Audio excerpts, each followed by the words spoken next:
नमस्कार, मैं सुरांधा आप सभी दर्शकों का अन्नदाता कार्यक्रम में स्वागत करती हूं। हमारे देश का किसान जन का पोषक है, वो श्रम का देवता है, अन्नदाता है। उसमें ही भारत की आत्मा निवास करती है। ऐसे ही किसानों की प्रगति के लिए हम खेती बाड़ी से जुड़ी हुई बहुत सी नई लाभकारी जानकारियां लेकर हर रोज सुबह आते हैं। तो चलिए कार्यक्रम शुरू करने से पहले देखते हैं क्या है आज के अन्नदाता में। प्रदेश के बहुत से किसान शिमला मिर्च की खेती खुले प्रक्षेत्र में करके अच्छा लाभ कमाते हैं।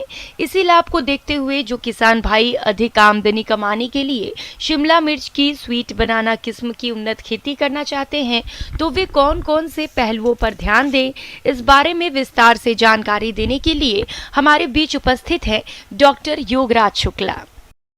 मेरे पीछे यदि आप देखेंगे तो एक नई फसल है हमारे पास, इसका नाम है स्वीट बनाना। ये शिमला मिर्च की एक किस्म है और ये किस्म तो पुरानी है लेकिन प्रचलित कम है। और इसका नाम स्वीट बनाना इसलिए पड़ा, स्वीट का मतलब मीठी और बनाना का मतलब केला। तो ये मीठी है और इसका जो साइज है वो केले की तरह है। और इसमें 7 तरह के रंग आते हैं, लाइट ग्रीन, डार्क ग्रीन, बहुत ज़्यादा डार्क ग्रीन, उसके बाद टर्निंग, उसके बाद लाइट ऑरेंज, डार्क ऑरेंज और फाइनली सबसे लास्ट में बिल्कुल लाल कलर।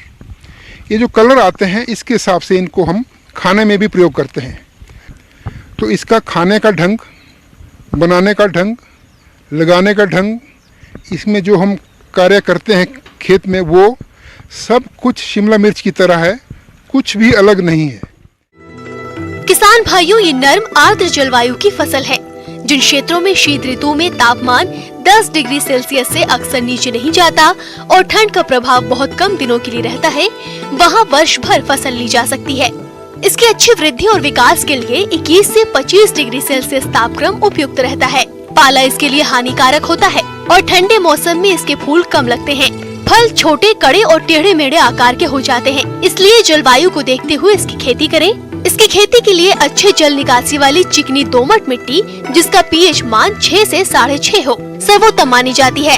इसके पौधा रोपण के लिए मुख्य खेत को अच्छी तरह से 5 से 6 बार जुताई करके गोबर की खाद या कंपोस्ट अंतिम जुताई के पूर्व खेत में अच्छी तरह से मिला दें।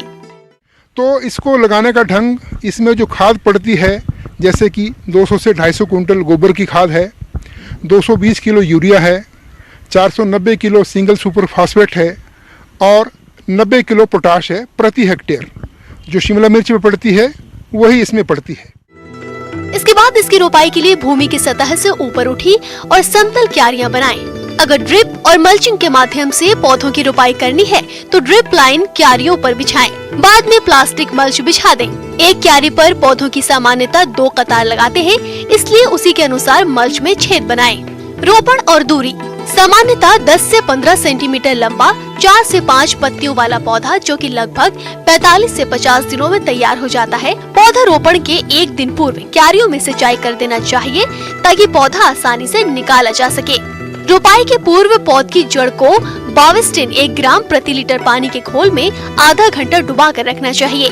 इसके बाद पौधे की रोपाई करनी चाहिए। शिमला मिर्च को हम 60 सेंटीमीटर लाइन से लाइन का फासला रखते हैं। इसका भी हम 60 सेंटीमीटर लाइन से लाइन का फासला रखते हैं। पौधे से पौधे का फासला जो है वैसे तो 45 सेंटीमीटर रखते हैं, लेकिन हमने इसका 30 सेंटीमीटर रखा है ताकि थोड़े क्षेत्र में ज़्यादा पौधे आ जाएं। क्योंकि अगर हम इसका फासला ज़्यादा रखते हैं तो पौधे की जो टहनियाँ हैं वो इधर उधर गिरती है। अगर हम इसको इकट्ठा रखेंगे तो टहनियाँ इधर उधर नहीं गिरेंगी। किसान भाइयों, इसमें मल्चिंग का बड़ा योगदान है। अगर हम इसमें मल्चिंग नहीं करेंगे तो घास बहुत आता है और घास निकालने में हमारी बहुत सारी लेबर खराब चली जाती है। तो मल्चिंग के और भी फ़ायदे हैं। एक तो मॉइस्चर मेंटेन रहता है, घास नहीं आता है और जो टेम्परेचर है, जो तापमान है, वो भी अनुकूल रहता है। तो जैसा कि आप देख रहे हैं, हमने 3-4 किस्म की मल्च ट्राई की थी। तो सबसे जो बढ़िया मल्च आई हमारी वो डुअल मल्च आई, जो ऊपर से जो सिल्वर कलर की है और नीचे से जो है ये मल्च काले रंग की है। तो काला रंग जो है टेम्परेचर मेंटेन करता है और जो सिल्वर रंग है वो गर्मी को दूर भगाता है। तो आजकल यही मल्च ज़्यादा सूट कर रही है। पौधों को सहारा देना। किसान भाइयों, पौधों को प्लास्टिक या जूट की सुतली रोप से बांधकर ऊपर की ओर बढ़ने दिया जाना चाहिए, जिससे फल गिरे नहीं और फलों का आकार भी अच्छा हो। पौधों को सहारा देने से फल मिट्टी और पानी के संपर्क में नहीं आ पाते हैं, जिससे फल सड़ने की समस्या नहीं होती है। किसान भाइयों, फसल में आप आवश्यकता अनुसार सिंचाई भी करें। और इसमें कीड़ा आता है, वो पीठ उठा के चलता है और पौधों के पत्तों में छेद करता है, पौधों के पत्तों में खाता है और जो छोटे छोटे फ्रूट लगते हैं उनको भी खाता है। तो जैसे शिमला मिर्च में आता है या जैसे और फसलों में, टमाटर में भी वही कीड़ा आता है, हरे रंग का होता है। तो उसको कंट्रोल करने के लिए हम प्रोफेनोफेस या प्रोफेक्स या साइपरमेथ्रिन या डेल्टामेथ्रिन या डेसिस, इनमें से कोई भी दवाई लेके 1 ml प्रति लीटर से हम उसका स्प्रे करते हैं और उससे वो कंट्रोल हो जाता है। लेकिन ख्याल रखें कि खेत के आसपास जो भी घास पात है उनको उखाड़ दें, क्योंकि स्प्रे करने से वो कीड़ा भाग जाएगा, उस घास में छुप जाएगा और अगले दिन फिर आ जाएगा। तो घास पात निकालना ज़रूरी है। इसी तरह जो आपका फ्रूट है जब हरा होता है, उस हरे स्टेज में ये सड़ जाता है, जैसे कि हम आपको दिखा रहे हैं, जो बिल्कुल सड़ जाएगा उसको हम फ्रूट रॉट बोलते हैं। उसकी रोकथाम के लिए, उसके कंट्रोल के लिए हम रिडोमिल MZ या रिडोमिल गोल्ड का स्प्रे करते हैं। 10 दिन के अंतराल पर उसको दोबारा रिपीट करते हैं और मात्रा है 2.5 ग्राम दवाई प्रति लीटर पानी। लेकिन जब ये जो फ्रूट है लाल रंग का होता है, उस टाइम दूसरी बीमारी आती है, उसको एंथ्राकनोज बोलते हैं। वो बीमारी लाल फ्रूट में आती है। उसकी रोकथाम के लिए या तो हम ब्लाइटॉक्स का स्प्रे करते हैं 3 ग्राम प्रति लीटर पानी, या फिर डाइथिन M45 का स्प्रे करते हैं 2.5 ग्राम प्रति लीटर पानी। उससे बीमारी खत्म हो जाती है। जहाँ तक इसकी कल्टीवेशन का संबंध है, जैसा कि मैंने आपको पहले बताया, इसमें और शिमला मिर्च में कोई फ़र्क नहीं है। इसकी स्टेज ऑफ हार्वेस्टिंग का ये पर्पज़ है कि जिस स्टेज में ग्राहक मांगता है उसी स्टेज में हम इसकी हार्वेस्टिंग करते हैं, तुड़ाई करते हैं। किसान भाइयों, अभी तक आपने खेती बाड़ी से जुड़ी हुई कुछ उपयोगी जानकारियां देखी। अब लेते हैं एक छोटा सा ब्रेक, जल्द ही लौटेंगे और कार्यक्रम में आगे भी है खेती बाड़ी से जुड़ी हुई महत्वपूर्ण जानकारियां। बने रहिए हमारे साथ। ब्रेक के बाद आप सभी दर्शकों का अन्नदाता कार्यक्रम में स्वागत है। चलिए अब रुक करते हैं अगली कड़ी की ओर। तोरियां, जिसे किसान लाही के नाम से भी जानते हैं, इसकी बुआई सितंबर से लेकर अक्टूबर के पहले पखवाड़े तक की जाती है। लेकिन इसकी बुआई तभी की जाती है जब किसी कारणवश खेत खाली रह गए हों या बारिश से फसल बर्बाद हो गई हो। साथ ही इसकी कटाई के बाद गेहूं भी बो सकते हैं। अतः जो किसान भाई तोरिया की बुआई करना चाहते हैं, वे उसकी उन्नत किस्मों का चुनाव करते हुए कैसे करें वैज्ञानिक तकनीक से खेती, इसकी समस्त जानकारी के लिए देखिए कार्यक्रम का ये अंश। तिलहन की प्रमुख फसल तोरिया को अल्प अवधि की फसल के रूप में खरीफ एवं रबी मौसम के बीच में बुआई करके अतिरिक्त लाभ अर्जित किया जा सकता है। तोरिया की अधिक उपज प्राप्त करने हेतु कुछ बातों पर विशेष ध्यान देना होगा, जो इस प्रकार हैं। सबसे पहला बिंदु आता है उन्नतशील प्रजातियों का चयन। तोरिया की उन्नतशील प्रजातियों की बात करें तो इसके अंतर्गत टाइप 9, यह प्रजाति 90 से 95 दिन में पकती है और 12 से 15 क्विंटल प्रति हेक्टेयर उत्पादन देती है। सिंचित मैदानी क्षेत्रों के लिए उपयुक्त है। PT 303, 90 से 95 दिन में पकने वाली यह प्रजाति 15 से 16 क्विंटल प्रति हेक्टेयर का उत्पादन देती है। संपूर्ण भारतवर्ष में बुआई के लिए उपयुक्त है। PT 30, 90 से 95 दिन में पकने वाली यह प्रजाति 14 से 16 क्विंटल प्रति हेक्टेयर का उत्पादन देती है। सिंचित मैदानी क्षेत्रों में बुआई के लिए उपयुक्त है। अगर हम असिंचित दशाओं की बात करें तो उसके लिए PT 507 प्रजाति उपयुक्त है, जो कि 85 से 90 दिन में पकती है और प्रति हेक्टेयर 14 से 16 क्विंटल उत्पादन देती है। किसान भाइयों, सिंचित दशाओं में विलंब से बुआई हेतु भवानी प्रजाति सबसे उपयुक्त मानी जाती है, जो कि 75 से 80 दिनों में तैयार हो जाती है। 10 से 12 क्विंटल प्रति हेक्टेयर औसत उपज देती है।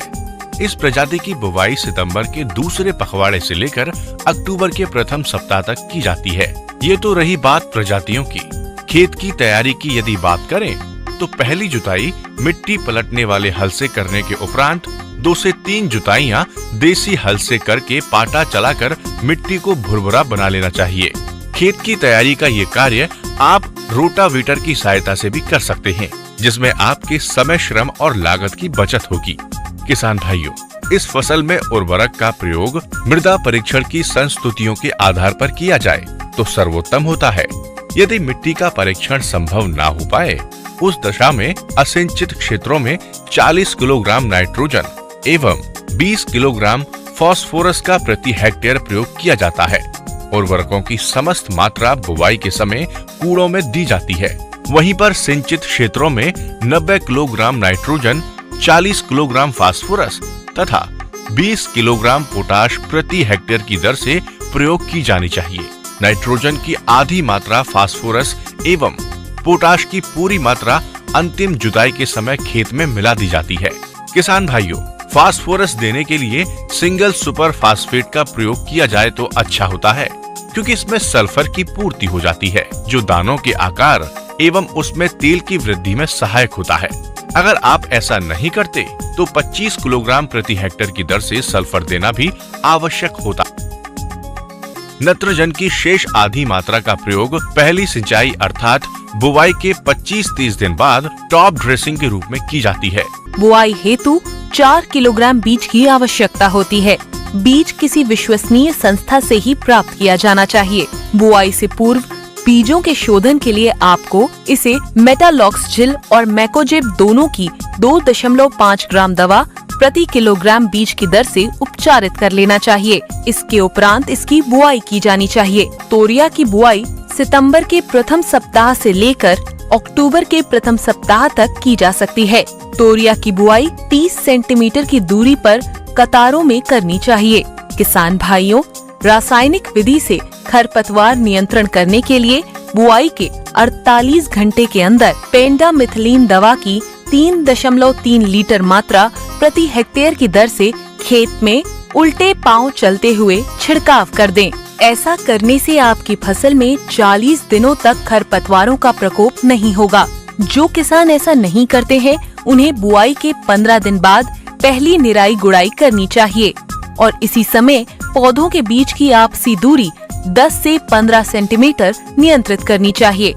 इसके उपरांत 35 दिनों की अवस्था पर निराई गुड़ाई कर देनी चाहिए। तोरिया की फसल फूल निकलने तथा दाना भरने की अवस्थाओं पर जल की कमी के प्रति विशेष संवेदनशील होती है। अतः अच्छी उपज प्राप्त करने के लिए इन दोनों अवस्थाओं पर सिंचाई करना आवश्यक है। अब आइए जान लेते हैं फसल सुरक्षा के बारे में। झुलसा, सफेद गेरुई एवं तुलासिता इनके प्रमुख रोग हैं। इनके फसल की रक्षा के लिए मैकोजेब दवा की 2 किलोग्राम मात्रा 800 लीटर पानी में घोल बनाकर प्रति हेक्टेयर की दर से रोग के लक्षण दिखाई देते ही छिड़काव करना चाहिए। इसमें लगने वाले कीटों में आरा मक्खी फसल को शुरू की अवस्था में हानि पहुंचाती है, जिसके नियंत्रण हेतु मेलाथियान 5% 20 से 25 किलोग्राम प्रति हेक्टेयर की दर से बुरकाव करना चाहिए। इसका दूसरा भयंकर कीट है बालदार सूंडिया, जिसकी रोकथाम के लिए क्यूनालफांस 25 EC की 1.5 लीटर मात्रा 800 लीटर पानी में घोल बनाकर प्रति हेक्टेयर की दर से छिड़काव करना चाहिए। इस फसल पर लगने वाला एक विनाशकारी कीट है माहू, जिसका प्रकोप होने पर मिथाइल ओ डिमेटान 1 लीटर मात्रा प्रति 800 लीटर पानी में घोल बनाकर 1 हेक्टेयर क्षेत्रफल पर छिड़काव करें। इस प्रकार किसान भाइयों, प्रजातियों के अनुसार 75 से 90 दिनों के भीतर तोरिया की फसल पककर तैयार हो जाती है।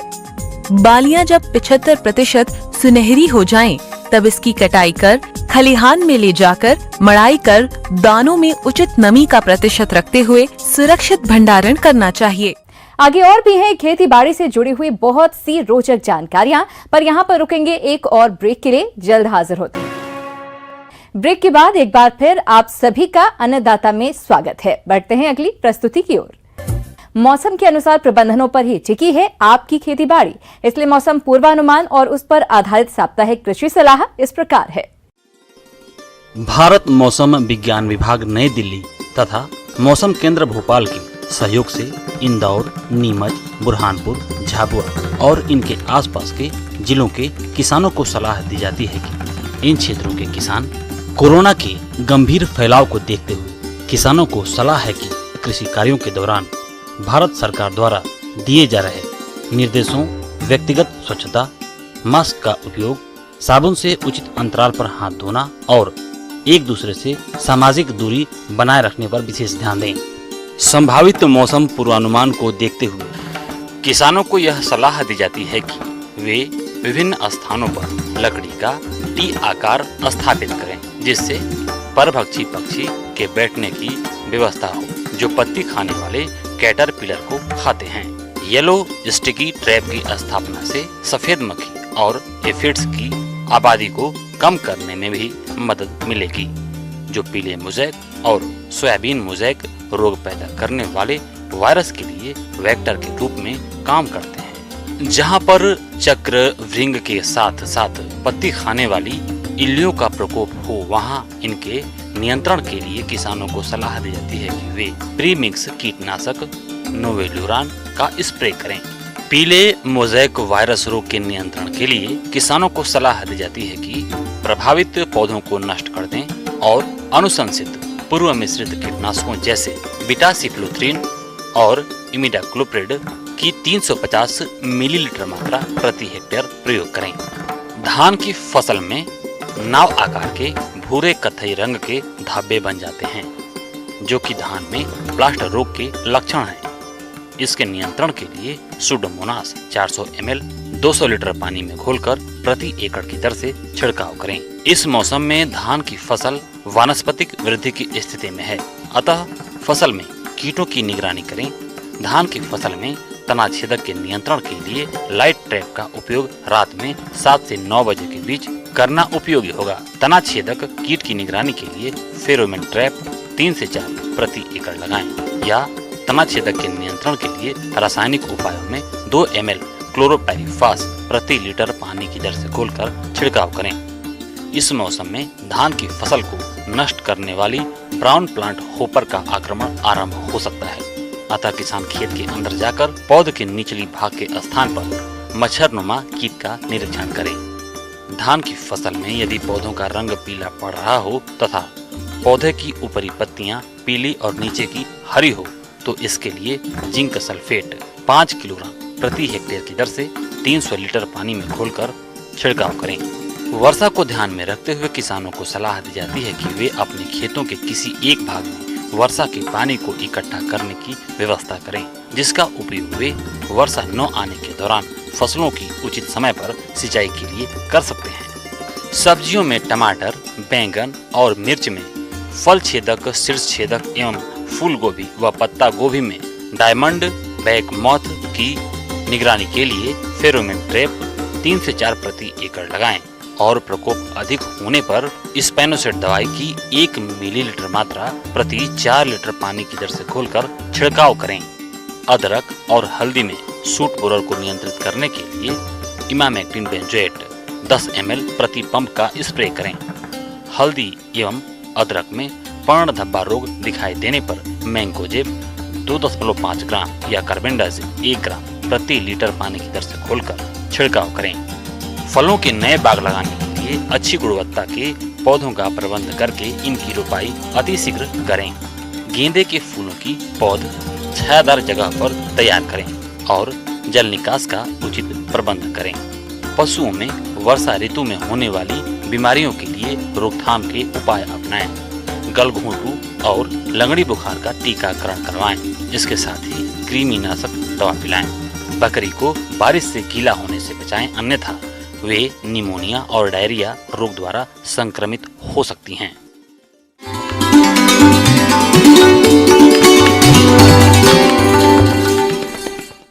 अन्नदाता हेल्पलाइन निःशुल्क फोन संपर्क सेवा के माध्यम से आपके द्वारा पूछे गए प्रश्नों में से 1 या 2 महत्वपूर्ण प्रश्नों को हम अपने कार्यक्रम में शामिल करते हैं। इसी के तहत आज का चयनित प्रश्न और उसका जवाब इस प्रकार है। आज की अन्नदाता हेल्पलाइन में हमने जिस प्रश्न को शामिल किया है उसे पूछा है ग्राम दागी, जिला नरसिंहपुर के भीमपाल बिरला ने। आपने गन्ना की फसल में पोका बोइंग रोग की रोकथाम के बारे में जानकारी चाहिए है, तो इसके लिए देखिए कार्यक्रम का यह अंश। अभी तक जो मुझे सूचना प्राप्त हो रही है, बहुत किसान भाइयों के फ़ोन आ रहे हैं एक गन्ने की बीमारी है पोक्का बोइंग, जिसमें पत्तियां आपस में उलझ जाती हैं और शुरू की अवस्था में पत्तियां उलझती हैं, एक पौधों की पत्तियां आपस में उलझती हैं, कभी कभी बगल वाले पौधों की भी पत्तियां आपस में उलझ जाती हैं। और जैसे ही जुलाई में बरसात का मौसम आता है, यह बीमारी बहुत तेज़ी से बढ़ती है और पहले खेत के किनारे से शुरू होती है, बाद में पूरे खेत में फैलने लगती है। गन्ना वानस्पतिक प्रवर्धन द्वारा उगाई जाने वाली लंबी अवधि की फसल है, जो वर्ष भर या उससे भी अधिक समय तक खेत में खड़ी रहती है। इस दौरान फसल जमाव, बढ़वार और विस्तार आदि अवस्थाओं से गुजरकर परिपक्वता की स्थिति में पहुंचती है। इन अवस्थाओं से गुजरते समय फसल अनेक प्रकार की व्याधियों द्वारा प्रभावित होती है। सामान्यतः गन्ने की फसल में रोगों द्वारा गन्ने की उपज में 18 से 31% तक की हानि देखी गई है, परंतु रोगों की महामारी की दशा में संपूर्ण फसल नष्ट हो सकती है। रोगों द्वारा की गई हानि से किसान और मिल मालिक दोनों ही प्रभावित होते हैं और किसान को अधिक हानि होती है। इसकी अधिक प्रकोप अभी तो यही पाया जा रहा है कि पत्तियां उलझ रही हैं, लेकिन आगे चलकर यह पत्तियां उलझते हुए पत्तियां छोटी हो जाती हैं, पूरे पौधों का बढ़वार हो जाता है, जैसे भाला की तरह का गन्ना हो जाता है, नीचे मोटा ऊपर पतला, सारी पत्तियां छोटी छोटी हो जाती हैं, फुटाव नहीं होता, गन्ने का बढ़वार नहीं होता, गन्ने की मोटाई कम हो जाती है, इससे काफ़ी नुकसान होता है। पोक्का बोइंग रोग ये एक फफूंदी जनित रोग है जो प्यूजेरियम मोनलीफर्मी द्वारा फैलता है। रोग की प्रारंभिक अवस्था में अगोले की पत्तियों पर सफेद धब्बे पड़ते हैं, जहां से पत्ती सड़कर नीचे गिर जाती है। संक्रमण की तीव्रता अधिक होने पर अगोले की सारी पत्तियां मुड़कर सूखकर गिर जाती हैं। गन्ने का ऊपरी भाग ठूंठ की भांति दिखाई देता है। पत्तियों के सड़कर नीचे गिर जाने से पौधों की बढ़वार प्रभावित होती है। इससे किसान को हानि का सामना करना पड़ता है। किसान भाइयों, गन्ने की फसल में पोक्का बोइंग की रोकथाम के लिए कॉपर ऑक्सीक्लोराइड के 0.2% विलियन का 15 दिन के अंतराल पर 2 छिड़काव करने पर रोग की रोकथाम हो जाती है। अगर किसान भाइयों को अपने खेत में इस तरह की पत्तियों के उलझने की आपस में समस्या दिखाई दे तो कार्बेंडाजिम 50 50 घुलनशील पाउडर और उसके साथ स्टिकर मिलाकर 1 ग्राम प्रति लीटर पानी में कार्बेंडाजिम और लगभग 300 लीटर पानी लगेगा, 20 टंकी में 300 ग्राम दवा और स्टिकर मिलाकर छिड़काव कर दें। जहाँ जहाँ दिखे स्पॉट एप्लीकेशन कर दें, या अगर पूरे खेत में है तो पूरे खेत में कर दें, या खेत की मेड़ से घुसते समय 1 2 3 लाइन में है तो उसी का स्पॉट ट्रीटमेंट कर दें।